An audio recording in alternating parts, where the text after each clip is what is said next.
Good morning all of you. So basically guys आज हम लोग देखने वाले हैं परमाणु संरचना और आपके एग्जाम के लिए काफ़ी ज़्यादा महत्वपूर्ण है यहाँ पे। एंड गाइस यहाँ पे मैं जो भी कुछ डिस्कस करने वाला हूँ ओनली फैक्ट और आपके एग्जाम के लिए ओनली फॉर फैक्ट ही महत्वपूर्ण होती है।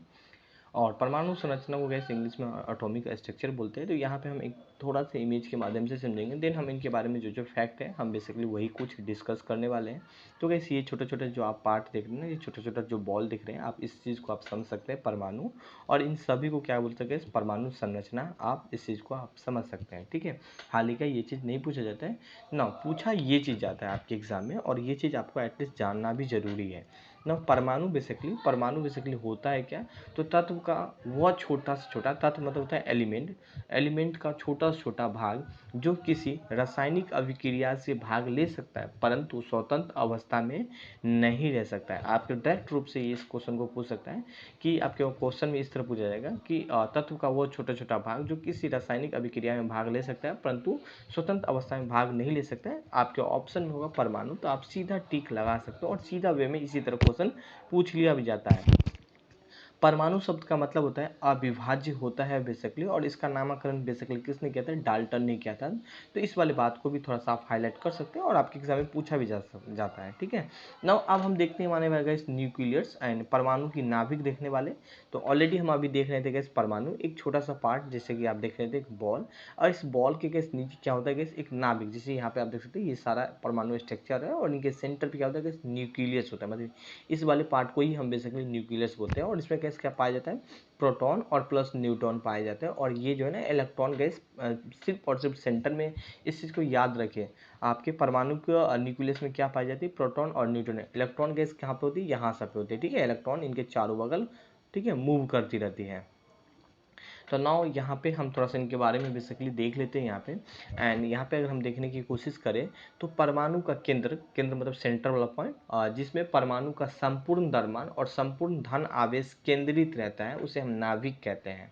अब मैंने अभी जस्ट आप लोग को समझाना कि ये वाला पार्ट जिसमें यहाँ पे आप देख सकते हैं प्रोटॉन और न्यूट्रॉन क्या होता है, एक नाभिक में होता है इस चीज़ को। और इलेक्ट्रॉन क्या होता है, यहाँ पे आप देख सकते हैं ये है इलेक्ट्रॉन, ये है इलेक्ट्रॉन, ये है इलेक्ट्रॉन, बट ये सेंटर में नहीं है। तो यही बात यहाँ पे बोला गया है। और नाभिक में दो प्रकार के कण पाए जाते हैं। अब कौन कौन सा कण पाए जाते हैं, प्रोटॉन और न्यूट्रॉन पाए जाते हैं। बस ये पॉइंट को आप मैक्सिमम हाईलाइट कीजिए, बस मैक्सिमम यही पॉइंट को आपके एग्जाम में पूछा जाता है। परमाणु की कण में बेसिकली क्या पाया जाता है, या नाभिक में क्या पाया जाता है, प्रोटॉन और न्यूट्रॉन। नाउ ये चीज़ है ना आपके एग्जाम में, जैसे कि ये ओनली फॉर, अगर मैं ये डायग्राम से अगर मैं बात करूँ, इस डायग्राम से इस क्वेश्चन 2 या 3 क्वेश्चन बन जाता है, ठीक है। तो आपको याद रखिए प्रोटॉन और न्यूट्रॉन नाभिक में पाया जाता है और इलेक्ट्रॉन मूव करता है। प्रोटॉन पे पॉजिटिव चार्ज होता है, न्यूट्रॉन पे गैस कोई ऐसा चार्ज नहीं होता है, इलेक्ट्रॉन पे नेगेटिव चार्ज होता है, ठीक है। तो यहाँ पे गैस ये 3 पॉइंट ऑलरेडी आप हाईलाइट कर सकते हैं और आगे भी सर ये चीज़ मेंशन होना चाहिए। आगे हम देखने वाले गैस परमाणु का लगभग सारा द्रव्यमान नाभिक के कारण ही इलेक्ट्रॉन का योगदान लगभग नगण्य होता है। नगण्य मतलब गैस 0 के बराबर होता है, इस चीज़ को समझ सकते हैं। बाकी ये कुछ ऐसा खास नहीं था।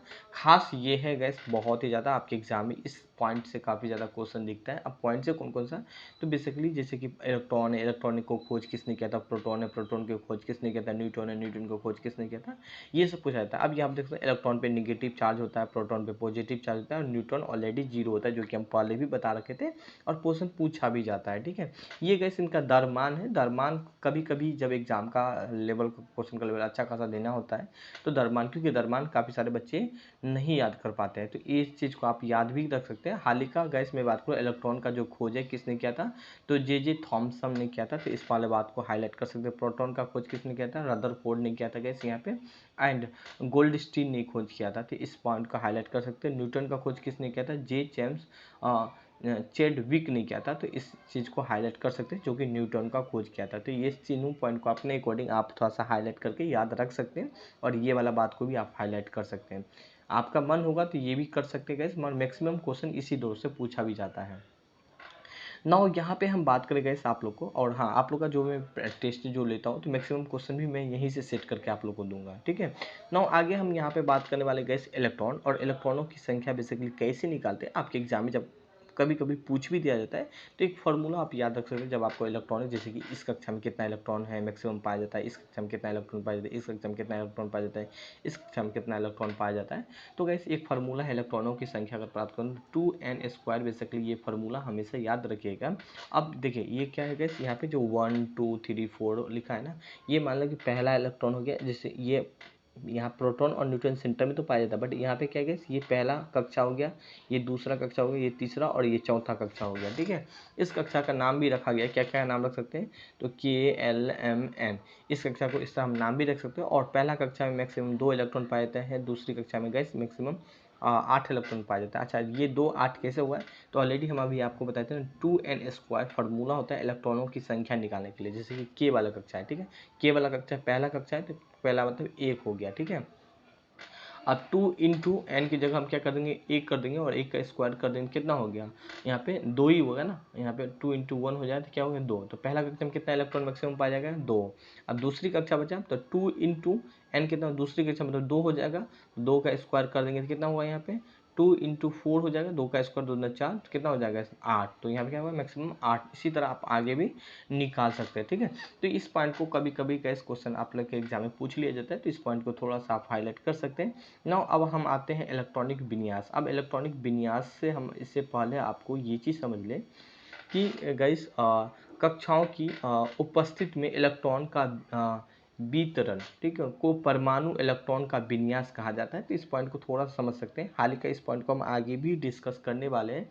और ये गैस एलिमेंट आप देख सकते हैं, बेसिकली ये जो गैस एलिमेंट है आप लोग का हीलियम का एलिमेंट है गैस, और ये बेसिकली 2 और 4, देखिए इस पॉइंट ऊपर वाले पार्ट को क्या बोलते हैं, एटॉमिक सॉरी मास नंबर बोलते हैं, और इसको नीचे वाला क्या बोलते हैं गैस, एटॉमिक नंबर बोलते हैं। ठीक है, इसको हम बोलते हैं द्रव्यमान, इसको बोलते हैं परमाणु क्रमांक। ठीक है, तो इस वाले बात को आप थोड़ा सा हाईलाइट कर रखिएगा, आपके एग्जाम में आगे है ना, हम यहाँ पे इसके बारे में चर्चा करने वाले, बेसिकली हम इसीलिए इस चीज़ को मेंशन किए हैं। और यहाँ पे हम समझने की कोशिश करें एटॉमिक नंबर को, किसी परमाणु के नाभिक में उपस्थित प्रोटॉनों की संख्या को हम परमाणु कहते हैं। ठीक है, उपस्थित को क्या कहते हैं, परमाणु संख्या कहते हैं। ठीक है, किसी परमाणु के नाभिक में उपस्थित प्रोटॉनों की संख्या को परमाणु संख्या बोलते हैं। तो इस वाले बात को थोड़ा सा समझ सकते हैं। नौ क्वेश्चन सीधा वे में पूछता है कैसे, इसमें परमाणु की संख्या के नाभिक में उपस्थित प्रोटॉनों की संख्या को क्या कहते हैं, तो परमाणु संख्या बोलते हैं। ठीक है, नौ किसी परमाणु के नाभिक में उपस्थित, ठीक है, प्रोटॉन और न्यूट्रॉनों की संख्या को योग को हम क्या बोलते हैं, द्रव्यमान बोलते हैं। अब यहाँ पे क्या है कि देखो इस चीज़ को हम समझने के लिए इस तरह भी समझ, किसी परमाणु, कोई परमाणु है और परमाणु में उपस्थित प्रोटॉन, जैसे कि प्रोटॉन होते हैं प्लस क्या होता है न्यूट्रॉन। अब ये इनका कहने का मतलब प्रोटॉन प्लस न्यूट्रॉन, इसका योग लिखा है तो योग मतलब होता है प्लस कर देना, तो प्लस कर दिए, इनका द्रव्यमान क्या बोलते हैं, इनको हम द्रव्यमान की संख्या कहते हैं, मतलब मास बोलते हैं। ठीक है, तो इस वाले याद रख सकते हैं, m बराबर क्या होता है p प्लस n होता है। ठीक है, प्रोटॉन हो गया, न्यूट्रॉन हो गया, तो यहाँ से न्यूमेरिकल भी कभी कभी क्वेश्चन पूछ लिया जाता है। अब देखते हैं गाइस आइसोटॉप की हम बात करें यहाँ पे, और इसको बोलते हैं समस्थानिक बोलते हैं, और आपके एग्जाम में समस्थानिक बोलते हैं। अभी जो मैं बताया था ना कि ये चीज़ को आपको कैसे यहाँ से आपको समझ में आएगा बेसिकली क्या होता है। तो गाइस यहाँ पे क्या लिखा है कि आइसोटॉप मतलब है समस्थानिक, यदि किसी तत्वों की परमाणु क्रमांक समान हो, ठीक है, और परमाणु भार क्या हो गैस भिन्न हो। अब परमाणु भार किसे बोलते हैं, इस वाले पार्ट को परमाणु भार बोलते हैं, और इस वाले पार्ट को क्या बोलते हैं, परमाणु क्रमांक बोलते हैं। 3-4 इसी टाइप का एलिमेंट ले लीजिए, और इस सभी एग्जाम्पल में आपके होगा, हाल ही का क्वेश्चन इसी तरह डायरेक्ट पूछ लिया जाता है। कभी कभी ही ऐसा होता है जिसमें आपको एग्जाम्पल दे देगा और फिर पूछ देगा ये क्या है, आइसोटॉप है या आइसोबारिक है, तो आपके ऑप्शन होगा आइसोटॉप, तो आप टिक लगा सकते हैं। जैसे कि यहाँ पे 2 है ना, जैसे कि यहाँ पे आप देख सकते हैं क्या लिखा है कि परमाणु क्रमांक हमेशा 2 होना चाहिए, मतलब 2 है तो आगे जितना भी और होगा उसमें 2 ही होना चाहिए। ठीक है, तो उसे हम बोलते हैं कि समस्थानिक। एग्जाम्पल के रूप में हम यहाँ भी सेट किए हैं, जैसे कि आप समझ सकते हैं। देखिए यहाँ पे आप देख सकते हैं प्रोटीनियम, ड्यूटेनियम और टिटेनियम, यहाँ पे सब में देख सकते हैं एक एक। अगर मैं आपको थोड़ा सा जूमिंग करूँ तो यहाँ पे आप देख सकते हैं सब में गैस एक एक एक है। ठीक है, और ये अलग है यहाँ पे, तो इस वाले ऊपर वाले पार्ट को बोलते हैं परमाणु भार, सॉरी इसको बोलते हैं भार बोलते हैं, और इसको वाले क्या बोलते हैं, परमाणु क्रमांक बोलते हैं। तो परमाणु क्रमांक सभी में सेम है, तो इसको हम क्या बोलेंगे, इस एग्जाम्पल को क्या बोल देंगे, समस्थानिक बोल देंगे। ठीक है, क्या बोल देंगे, समस्थानिक बोल देंगे, आइसोटॉपिक बोल देंगे। तो इस वाले बात को थोड़ा सा हाईलाइट कर सकते हैं, बस यहीं से इतना ही क्वेश्चन पूछा जाएगा आपसे, ज़्यादा डीप में नहीं पूछा जाएगा क्योंकि आप लोग मेन, क्योंकि उद्देश्य ये नहीं कि हाँ पूरा डीपली नॉलेज होना चाहिए। नाउ यहाँ पे एग्जाम्पल बेसिकली दिया है कि जैसे कि हाइड्रोजन में 3 समस्थानिक निम्न होता है, जैसे कि प्लूटोनियम और ड्यूटेनियम ट्यूटेनियम, जैसे कि हम अभी दिखाए थे, और सबसे अधिक समस्थानिक वाला तत्व कौन सा है? प्लूटोनियम है। तो ये वाला बात को थोड़ा सा हाईलाइट कर सकते हैं। नाउ अब हम देखते हैं गैस संभारिक बोलते हैं। संभारिक में क्या था गैस? यहाँ पे आप देख सकते हैं संभारिक विभिन्न विभिन्न तत्वों वाले परमाणु क्रमांक विभिन्न हो, ठीक है, परंतु द्रव्यमान समान हो, उसे हम संभारिक बोलते हैं। अब इनके कहने का मतलब है, ऊपर वाले पार्ट को क्या बोलते हैं गैस? यहाँ पे द्रव्यमान बोलते थे ना, तो द्रव्यमान क्या हो कि समान हो। देख सकते हैं यहाँ पे, अगर मैं एग्जाम्पल के रूप में आपको दिखाऊं, सेम आप देख सकते हैं, तो ऊपर वाले जितने भी है इसको हम द्रव्यमान बोलते हैं। द्रव्यमान 40 है, 40 है, 40 है, मतलब द्रव्यमान सेम है, पलटो परमाणु क्रमांक, परंतु परमाणु क्रमांक क्या है गैस? अलग अलग डिफरेंस है, तो उसको हम क्या बोलते हैं गैस? यहाँ पे समभारिक बोलते हैं। तो इस वाले बात को थोड़ा सा समभारिक को आप याद रख सकते हैं अपने समझने के लिए।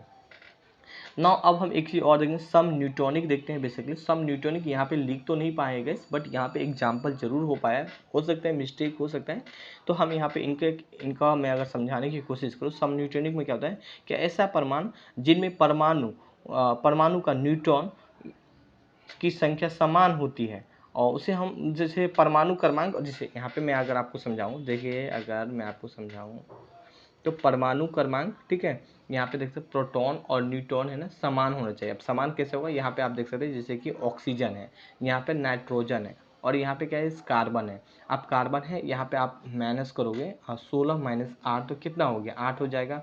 यहाँ पे 15 माइनस कितना करोगे? यहाँ पे 7 तो कितना हो जाएगा गैस? यहाँ पे 8 होगा। 14 में से माइनस 6 करोगे कितना होगा? 8 होगा। तो सभी को आप देख रहे हो सब में 8 8 है, तो इसको हम क्या बोलते हैं गैस? सम न्यूटोनिक बोलते हैं। इस चीज़ को याद रखिएगा, सम न्यूटोनिक बोलते हैं। नाउ ये एग्जाम्पल है, हालांकि इनके बारे में मेंशन नहीं है गैस। और नाउ इन्हीं के साथ हम एक देखते हैं गैस, और यहाँ पे सम इलेक्ट्रॉनिक्स देखने की कोशिश करें यहाँ पे। तो सम इलेक्ट्रॉनिक कहते हैं ऐसा आयन जिनमें परमाणु जिनके मध्य में इलेक्ट्रॉनों की संख्या बराबर हो। इलेक्ट्रॉनों की संख्या क्या हो गई? बराबर हो, उन्हें बेसिकली, और इलेक्ट्रॉनिक विन्यास एक समान हो। क्वेश्चन सीधा पूछ जाता है, एग्जाम्पल कम होता है, उनका जो डिफिनेशन है ना वो अक्सर पूछ जाता है। ऐसा आयन जिसमें परमाणु के मध्य में इलेक्ट्रॉनों की संख्या बराबर, उसे क्या बोलते हैं? सम इलेक्ट्रॉनिक बोलते हैं। और ये चीज़ कभी कभी पूछा जाता है, बट मैंने यहाँ पे ऑलरेडी जो 3 ऑप्शन जो सेट किया ना, यहाँ पे सम न्यूटोनिक, समभारिक और सम स्थानिक, तो ये 3 ज़्यादा पूछा जाता है, ये कम पूछा जाता है। मैं ये भी आप लोगों को समझा देता हूँ, अगर मैं आपको समझाने की कोशिश करूँ, तो ये है गैस फ्लोरीन, एफ से होता है फ्लोरीन, और ये है गैस सोडियम। अब सोडियम में क्या है? 2+ आयन है, मतलब ये 2 दे सकता है, 2 ज़्यादा है इनके पास, और ये फ्लोरीन है, ठीक है। अगर मैं आपको समझाना करूँ तो परमाणु संख्या अगर मैं बात करूँ यहाँ पे, तो इनका परमाणु संख्या कितना होता है? परमाणु संख्या कैसे? इसका 11 होता है यहाँ पे, इस चीज़ को आप लोग समझ सकते हैं। नाउ इनके बाद हम फ्लोरीन का बात करें, तो फ्लोरीन का परमाणु संख्या कितना होता है? 9 होता है, ठीक है। तो मतलब ये 2 दे सकते हैं, मतलब ये दो इलेक्ट्रॉन दे सकते हैं, मतलब एक समान होना चाहिए, बस इसी को बोला जाता है गैस, क्या बोला जाता है? सम इलेक्ट्रॉनिक बोला जाता है, ठीक है। तो इस वाले पार्ट को थोड़ा सा आप हाईलाइट कर सकते हैं, क्वेश्चन पूछा भी जाता है। तो गैस ये है एक टॉपिक, क्योंकि केमिस्ट्री साइंस ज़्यादा टॉपिक नहीं आप लोगों को पढ़ना है, थोड़ा थोड़ा टॉपिक पढ़ना है। आप अगर पेड ग्रुप ज्वाइन करना चाहते हैं, डेली आपका करंट अफेयर भी इंक्लूड होगा, 1 ईयर के लिए वैलिड होगा गैस, तो आप इस नंबर से कॉन्टैक्ट कर सकते हैं और मेरी टीम से आप बात कर सकते हैं, जिसमें गैस ओनली फॉर 500 चार्ज है, और जिसमें आप लोग के every day GK GS with current affair आपका इंक्लूड होगा। और इसी तरह गैस यहाँ पे मैं बात करूँ, एक एग्जांपल देखो किस तरह आपको प्रोवाइड किया जाएगा। तो ये है गैस पेड ग्रुप का लिंक, थोड़ा सा स्क्रीनशॉट है। जैसे कि भारत का नदी, सारा टॉपिक कवर कराना होता है 1 साल तक, अगर टाइम बचा तो हम रिवीजन भी करवाते हैं। तो पहले कंटेंट भेज दिया जाता है, फिर वीडियो भेज दिया जाता है, दिन गैस यहाँ पे आपका जो नाइट में टेस्ट होता है, तो यहाँ पे आप देख सकते हैं टेस्ट होता है, फिर कुछ टाइम के बाद आंसर शीट प्रोवाइड करवा दिया जाता है। तो इस तरह गैस आप लोग का पेड मेंबर में प्रोवाइड किया जाता है। नाउ आप लोग ज्वाइन करना चाहते हैं तो इस व्हाट्सएप नंबर से कॉन्टैक्ट करके मेरी टीम से बात कर सकते हैं। सो गाइस थैंक यू, आज के लिए बस इतना ही। अगर आपके मन में फिर भी कोई डाउट है तो ऐसा नहीं कि कमेंट नहीं कर सकते, पूछ सकते हैं बेहिचक। Thank you, bye bye, have a nice day.